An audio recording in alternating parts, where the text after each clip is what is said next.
Hello, hello, hello. Welcome to another episode of the GSMC Wrestling Laureate podcast. I'm your host, Eric Rodriguez. Every Monday through Friday, 8 p.m. Pacific time, 11 p.m. Eastern time. We're here to talk about all things professional wrestling. Hope you guys endured another grueling week. I know it is hard. It is hard, man. Oh, God. Last Saturday, actually, I sprained my ankle trying to do a somersault off of a diving board, hanging out with my friends going swimming.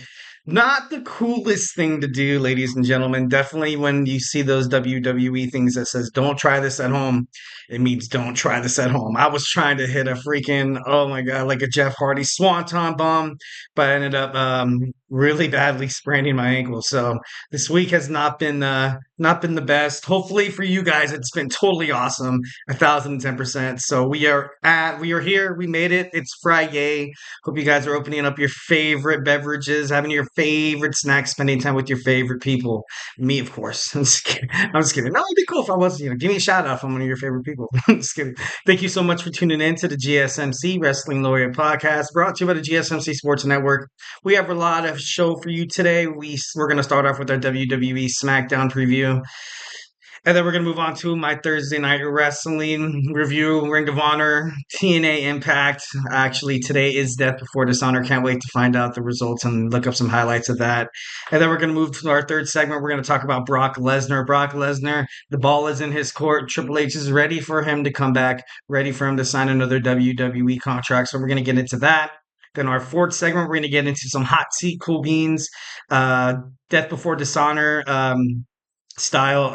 We're going to talk about some superstars that are competing at the pay-per-view. I'm going to let you know if the stove under them is if it's hot, that means they need to, this pay-per-view is pretty important to them. This match will ultimately propel their career. Or if it's cool, like, you know what, win, lose, draw, like where they're at right now seems like it's exactly where they need to be. So we're going to talk about that in our fifth and final segment, which I do every Friday. Just want to leave you guys with some wrestling news to kind of ponder over the weekend, to think about, if you ever find yourself in a situation where you're talking with another wrestling fan, you're like, damn, what should I bring up? I kind of want to keep the conversation going. I want to seem like I know my shiz. Be like, oh yeah, there was that weird guy on the GSMC Wrestling Laureate podcast who gave me some stuff to talk about. I'm just kidding. No, I'm not weird. I promise. So we're going to talk about some of the major news inside the sports entertainment industry in terms of professional wrestling. But before we do any of that, I want to remind you guys to use the tips and donations link at gsmcpodcast.net.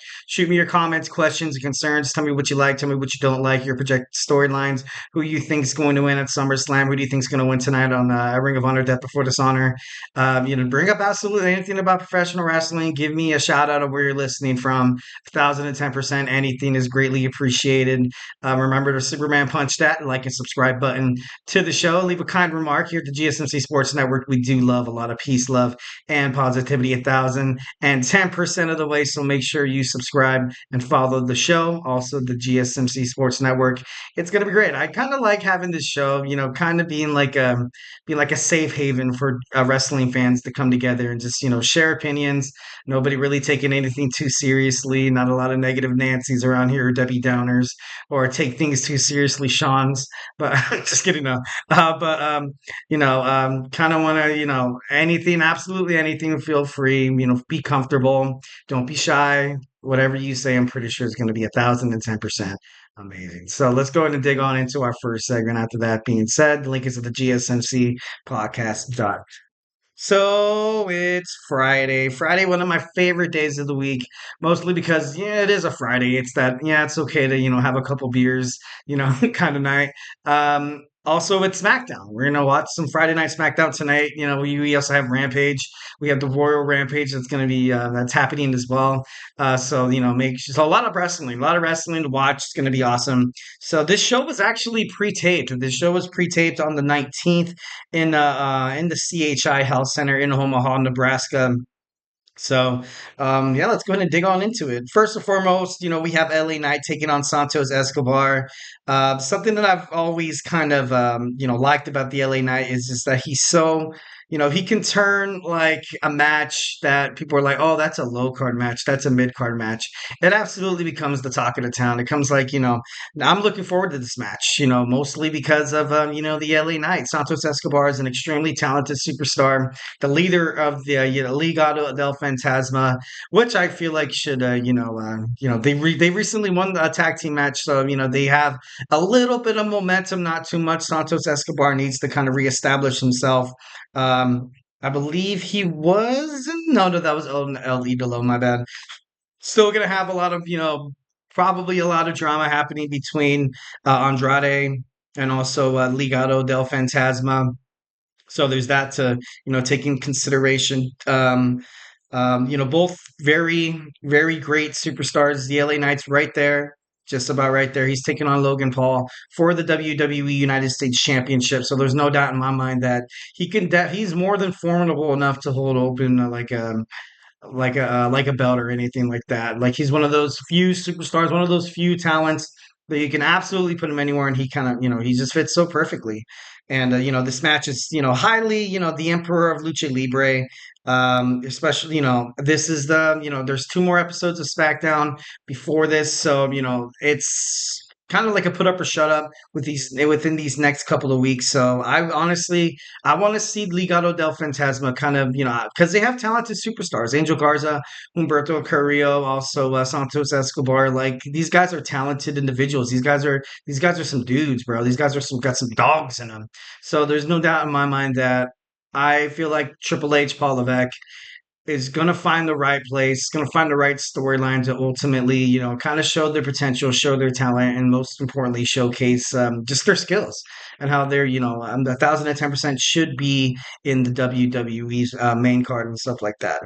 Next, we have Bayley, the WWE Women's Champion, teaming up with Michin. Michin's been getting a lot of fights lately. Like she recently had a street fight against Jada Parker on NXT, and like now she's messing with Nia Jax and Mrs. Money in the Bank, Tiffany Stratton. So it's kind of crazy. Michin, sticking her nose into somebody else's business. I'm just kidding. No, of course, one of the group members of the OC. Yeah, should be pretty awesome. They're teaming up. They're going to take on Nia Jax and Tiffany Stratton, of course. Recently, they've kind of formed an unlikely alliance. I can't wait for this to kind of blow up. I know this is going to blow up eventually. I know eventually Tiffany Stratton's going to cash in that money in the bank. And when it happens, Nia Jax is not going to be a happy camper. I give you that 1,010%. Last week on WWE SmackDown, you saw Tiffany Stratton. You saw her briefcase being defiled, absolutely destroyed by the WWE Women's Champion Bayley. So, I still think she's going to cash it in. I still think she's going to cash it in at SummerSlam. It would make the most sense because, like I said before, maybe mimicking a little bit of what happens with the men's Money in the Bank briefcase. I got a chat from my man Diggs BTW1. Hey, what's up? What's up, my man? Is that a Detroit Lions? No, I don't think that is, or maybe it is. I don't know. Hey, what's up, man? Hope you're doing well on your Friday night. Hope you all, enjoying yourself, hanging back, kicking back, relaxing, chilling, doing whatever you do that helps you, chill after a long week of just Monday, Tuesday, Wednesday, Thursday. So happy to see you tuning in. But yeah, so we have the role model. Obviously, she's favored in this match, helping me chin. And like what I was talking about before, I feel like, I think the WWE men's briefcase was ultimately, it was wasted. It was wasted 1,010%. Rikishi, he talked about his son Jey Uso recently being held down by the WWE, and 1,010%, like he is absolutely correct. I don't know why WWE's waiting so long to pull the trigger on main event Jey Uso. But it would be so awesome. It would have been just so perfect for him to win that briefcase, cash it in, or maybe cash it in on his former WWE tag team partner and champion partner Cody Rhodes. That would have been kind of crazy. Maybe he wins the WWE championship. Solo Sikoa tries to get it from him. Kind of being that the tribal chief in his own way would have been a pretty awesome storyline in my opinion. I think that would have been cool. But there's so many different ways you could have held that Money in the Bank briefcase. And but I ultimately think that they got rid of it because of Triple H, WWE creative in terms of SmackDown. They're planning for something. They're planning for something. They want things kind of lined up along the way. They don't really want anybody lingering with the Money in the Bank briefcase to kind of mess it all up. So they're planning for the future, and the future is definitely WrestleMania. So obviously, it is a lot easier not having to have the person with the Money in the Bank, because if you set them up to fail, essentially they're like, oh yeah, he'll cash it, but he'll just not be successful. It'll hurt the superstar. It'll hurt their worthy, their credibility and stuff like that. So maybe that's the reason why they didn't want to put it on Jey Uso, because they had plans for Damian Priest. They have plans for the WWE Undisputed Champion Cody Rhodes. And then for the women's, like, I think 1,010%. I love Bayley 1,010%. She's getting to that age where she's starting to put over superstars, kind of like what you saw with Damage Control, kind of like where you kind of see Natalia right now. But I don't know. Only time will tell. I feel like Tiffany Stratton will cash in it against Bayley. Maybe having Nia Jax kind of be that confidant, or maybe she absolutely screws over everyone, burns every bridge in her way, which is kind of the Tiffany Stratton kind of style. Like, I don't really care if you like me. I'm not here to make friends. I'm here to make money and also win championships and be one of the best WWE women's superstars of all time. So, Tiffany Stratton, definitely, got to keep your eye on her. Next, we have a tag team gauntlet match. Oh, God, we have 6 teams. We have Pretty Deadly, the OC. We have the Street Profits, Legado del Fantasma, Apollo Crews teaming up with Baron Corbin. And of course, you have Tama Tonga and Tangaloa, the Tongans from the Bloodline. Oh, this is going to be huge. So it's a gauntlet match. I was going to check to see if it was an elimination match. So essentially, you need to last the whole entire gauntlet. I do not know who's going to start off first for a shot at the WWE Tag Team Champions DIY. I like DIY. I really hope that they don't lose the belts that quick. I think they've, ever since they made it up to the main WWE roster, they've both Johnny Gargano and Tommaso Ciampa's kind of been did a little dirty. You know what I mean? Like bad bookings. They went back down to NXT. They're like, okay, we like these guys, but we have nothing for them. You know what I mean? And much like you saw with Keith Lee, much like you saw with Malachi Black and Lars Sullivan, and just people that were promoted from NXT and kind of put in a position like El Idolo, Andrade, all these great talented superstars. And this is the point where you're like, okay, what do we do with them next? You know what I mean? So it's going to be huge. I feel like this tag team match is definitely it is the main event. 6 tag teams. It's probably going to go on for more than 30 minutes. Like, obviously, picking a winner though. Oh God! I tell you who I do not want to win. I don't want to see the Tungan twins win. I do not. I repeat, do not want to see Tama Tonga or Tungaloa win this match. I would be absolutely heartbroken, because it'd be like, all right, now they're gonna, bring all the gold back to the bloodline once again. Like, we've kind of seen this storyline before. Me personally, I would like to see, the Street Profits would be pretty awesome. Pretty Deadly, no, to be honest. Paulo Cruz and Baron Corbin, great superstars. I love the babyface turn to Baron Corbin. To be honest, I think he fits more perfectly within storylines.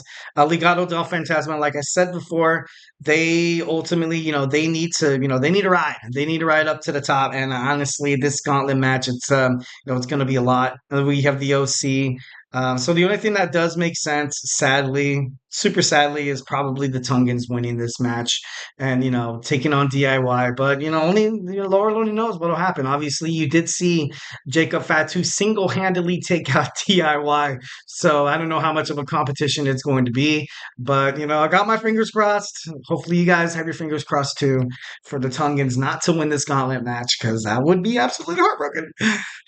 All right, moving on. So we have next our Thursday night wrestling review. We're going to talk about TNA Impact, also Ring of Honor, Honor Club. So hey, do not touch that dial, do not touch that button. We're going to be right back. So hey, stay tuned.